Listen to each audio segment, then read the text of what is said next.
Good morning, everyone. Today we are going to study very important topic of the chapter. इस chapter में ठीक है हर एक चीज़ बड़ी इंपॉर्टेंट है. पहले हमने एक्सपेरिमेंट्स किए. एक्सपेरिमेंट्स पेपर में काफ़ी आते हैं आपको बोर्ड एग्जाम में. अभी आप करने जा रहे हो रेप्लिकेशन. बेसिकली इस चैप्टर में तीन चीज़ें मेन है: रेप्लिकेशन, ट्रांसक्रिप्शन एंड ट्रांसलेशन. ठीक है, तो अभी हम करने जा रहे हैं रेप्लिकेशन के एंजाइम्स. ठीक है, रेप्लिकेशन है क्या?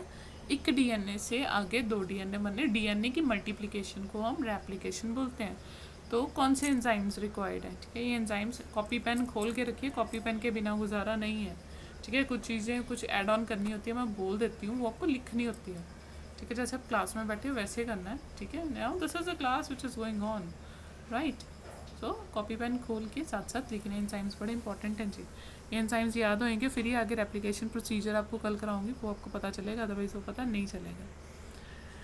ठीक है जी, आपके सामने है क्या? पहले क्या प्रेजेंट है? DNA polymerase. DNA polymerase is the main enzyme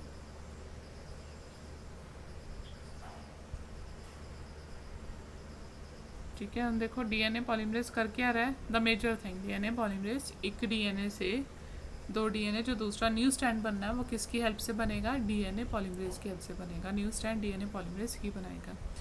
तो प्रोकैरियोट्स में डीएनए पॉलीमरेज की डिफरेंट टाइप्स है, यूकैरियोट्स में डिफरेंट टाइप्स है. तो पहले हम कर रहे हैं प्रोकैरियोट्स वाले. इकोलाई पर प्रोकैरियोट्स वाले तीन टाइप के डीएनए पॉलीमरेज है. DNA polymerase 1, DNA polymerase 2, DNA polymerase 3 है. ठीक है जी.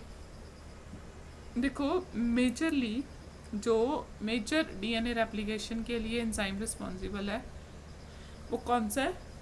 थर्ड वाला. याद रखिए, ये आपको ऑब्जेक्टिव में, ऑब्जेक्टिव क्या, अब देखो यू हैव ऑप्टेड बायोलॉजी. ठीक है, थ्रू आउट लाइफ बड़े पेपर देने. कोई भी जॉब एग्जाम के बिना नहीं मिलती है ना, कोई भी जॉब है. ठीक है, मैंने बहुत सारे एग्जाम्स दिए, बड़े सारे. ठीक है, ये क्वेश्चन पूछे जाते हैं बीच कौन सा नंबर है एंजाइम का जो रिपेयर में हेल्प करता है, कौन सा मेजर एंजाइम है. So you should be remembering the number.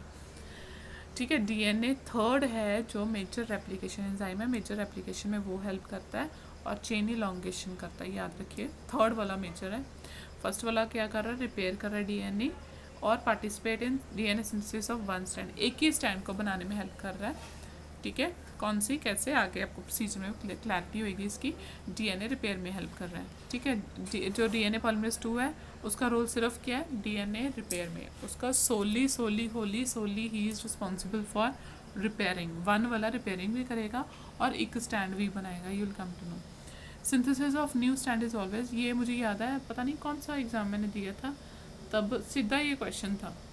Net का था, पता नहीं कौन सा था ये, आई डोंट रिमेंबर. इतने सारे एग्जाम्स दिए. ठीक है, तो न्यू स्टैंड की फॉर्मेशन होती है 5 प्राइम टू 3 प्राइम. अच्छा मेरी बात सुनिए, ये आपको आगे डीएनए एप्लीकेशन में ज़्यादा क्लैरिटी होगी, पर आप एक बार समझने की कोशिश करो. डीएनए हमने किया था ना, डीएनए के एंटी पैरेलल होते हैं. एक स्टैंड होएगा 3 प्राइम टू 5 प्राइम, दूसरा स्टैंड होएगा 5 प्राइम टू 3 प्राइम. पर जो न्यू स्टैंड बनना है, न्यू जो पेरेंटल नहीं, न्यू वाला स्टैंड बनना है, उसकी डायरेक्शन हमेशा आएंगी, ये लिख लीजिए, दिमाग में सेट कर लीजिए. उसकी डायरेक्शन हमेशा आएंगी 5 प्राइम टू 3 प्राइम. की डायरेक्शन 5 प्राइम टू 3 प्राइम, याद रखिएगा. ठीक है, पीछे आपने किए प्रोकैरियोटिक एंजाइम. आगे के आ रहे हैं यूकैरियोटिक एंजाइम. यूकैरियोट्स में कौन से एंजाइम्स होते हैं? देखो वैसे आपके एनसीईआरटी में बेसिकली प्रोकैरियोटिक एंजाइम्स ही हैं. ठीक है, यूकैरियोटिक थोड़ा सा दिया हुआ है, पर ये थोड़ी सी डिस्क्रिप्शन मुझे बड़ी अच्छी नज़र आई तो मैंने आपके लिए ठीक है लिखी है. एक बार लिख लीजिए, थोड़े माइंड में रह जाए तो अच्छी बात है.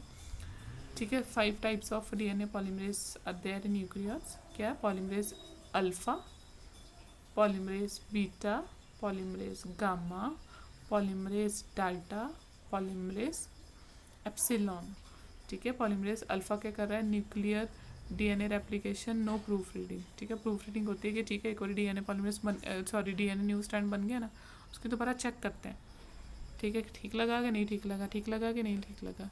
ठीक है, तो प्रूफ रीडिंग ये नहीं कर रहा ना, अल्फा नहीं कर रहा, सिर्फ डीएनए रेप्लिकेशन करेगा. न्यूक्लियर, ठीक है, न्यूक्लियर डीएनए भी बनाएगा. ठीक है, पॉलीमरेज बीटा भी. ठीक है, देखो डीएनए रेप्लिकेशन नहीं कर रहा, डीएनए रिपेयर करेगा, पर नो प्रूफ रीडिंग. ठीक है, जो गामा वाला, गामा क्या कर रहा है, माइटोकॉन्ड्रियल डीएनए बनाने में हेल्प करेगा, डीएनए रेप्लिकेशन भी करेगा, प्रूफ रीडिंग भी करेगा। प्रूफ रीडिंग कौन कर रहा है, गामा। देखो गामा, डेल्टा और एप्सिल तीनों क्या कर रहे हैं, प्रूफ रीडिंग कर रहे हैं। तीनों क्या कर रहे हैं, प्रूफ रीडिंग कर रहे हैं। ठीक है, तो डीएनए रेप्लिकेशन कौन कौन कर रहा है, डेल्टा भी कर रहा है, गामा भी कर रहा है और अल्फा भी कर रहा है। ठीक है, न्यूक्लियर डीएनए ऑलमोस्ट चारों बना रहे हैं, सिर्फ थर्ड वाला नहीं बना रहा। ठीक है, एप्सिलॉन डीएनए रिपेयर में भी हेल्प कर रहा है। ऑलमोस्ट देखो दे आर डूइंग कोई ना कोई पार्ट हर एक डीएनए पॉलीमरेज कर रहा है। ठीक है, ये याद थोड़ा सा हो सके तो आप कर लीजिए, याद रखिए गामा वाला डीएनए रेप्लिकेशन, गामा वाला न्यूक्लियर डीएनए रेप्लिकेशन ही करेगा, माइटोकॉन्ड्रियल करेगा। याद रखिए जो जो चीज़ें पर्टिकुलर है ना, सिंगल वो दिमाग में रखिए, क्योंकि क्वेश्चन उसी का बन के आता है मोस्टली।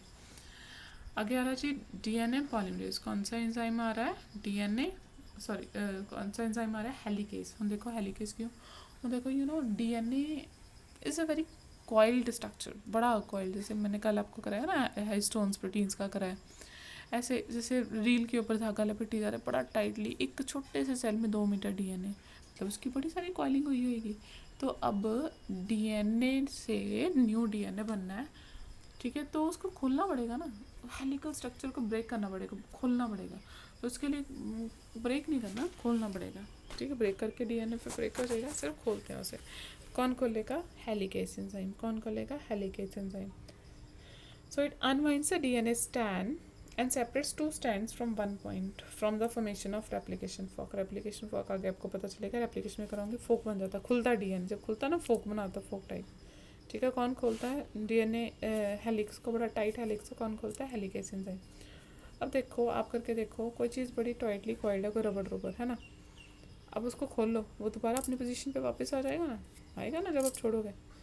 तो अगर डीएनए रेप्लिकेट होना है, अगर हेलिकेज ने उसको खोला है, तो उसको थोड़ी नॉर्मलाइज करने के लिए, थोड़ा स्टेबलाइज करने के लिए भी एंजाइम ज़रूरी है। कौन सा एंजाइम है, टोपोआइसोमरेज। कौन सा एंजाइम है, topoisomerase. The unwinding of DNA creates a tension in the DNA strand which get released by enzyme topoisomerase. topoisomerase जो हेलिकेज एंजाइम से टेंशन बन जाती है उस डीएनए में, उसको रिलीज़ करता है टोपोआइसोमरेज। क्या करता है, उसको रिलीज़ करता है। और क्या होते हैं, एक होते हैं सिंगल स्ट्रैंडेड बाइंडिंग प्रोटीन्स, लिख लीजिए एसएसबीपी के सिंगल स्ट्रैंडेड बाइंडिंग प्रोटीन्स। जो डीएनए खुला ना, सिंगल स्ट्रैंड होगा ना, सिंगल स्ट्रैंड के ऊपर लग जाते हैं, छोटे छोटे लग जाते हैं, उसको स्टेबल करने के लिए, वो दोबारा बंद ना हो जाए। लिख लीजिए ये सिंगल स्ट्रैंडेड बाइंडिंग प्रोटीन्स, एसएसबीपी होते हैं, जो सिंगल स्ट्रैंड खुला ना डीएनए, उसके ऊपर लग जाएंगे, उसको स्टेबल करेंगे कि तो बंद ना हो जाओ, अभी तेरी रेप्लिकेशन होनी है, बंद ना हो जाओ। ठीक है जी, फिर एंजाइम आया डीएनए लाइगेज। क्या एंजाइम आया, डीएनए लाइगेज। डीएनए लाइगेज है जो न्यू डीएनए बना, छोटे छोटे स्टैंड्स बनते हैं उसके। ठीक है, you will come to know, पता चलेगा, उसकी ज्वाइनिंग कराएगा। ज्वाइनिंग कैसे करेगा, हमने लास्ट वीडियो में किया था ना, दो न्यूक्लियोटाइड कैसे ज्वाइन होते हैं, किस बॉन्ड से ज्वाइन होते हैं, फोस्फोडाइएस्टर बॉन्ड। याद आया, 3 प्राइम 5 प्राइम फोस्फोडाइएस्टर बॉन्ड। दो न्यूक्लियोटाइड एक स्टैंड के इन बिटवीन कौन सा बॉन्ड होता है, 3 प्राइम 5 प्राइम फोस्फोडाइएस्टर बॉन्ड। तो डीएनए लाइगेज ज्वाइनिंग कराएगा डीएनए स्टैंड्स की, कैसे, by formation of phosphodiester bond. तो इसका role repairing single strand break in DNA duplex. तो डीएनए लाइगेज का काम याद रखो, जोड़ना। डीएनए लाइगेज ने जोड़ना है, कैसे जोड़ना है, जो 3 prime 5 prime phosphodiester bond break हुआ है, जो स्टैंड्स आपस में जुड़े नहीं हुए, उसको जोड़ देगा लाइगेज। कैसे जोड़ेगा, कौन सा बॉन्ड बनाएगा, 3 प्राइम 5 प्राइम फोस्फोडाइएस्टर बॉन्ड। लिख लीजिए, लिखने के बिना दिमाग में नहीं रहेगा। ठीक है बच्चा, टेक केयर, बाय। कल करेंगे हम डीएनए रेप्लिकेशन, नेक्स्ट वीडियो में उसकी बना के भेज रही हूँ डीएनए रेप्लिकेशन की। पहले ये एंजाइम याद रहेंगे तो डीएनए रेप्लिकेशन समझ आएगा, नहीं वो दिमाग से ऊपर से चला आ जाएगा। Take care, bye.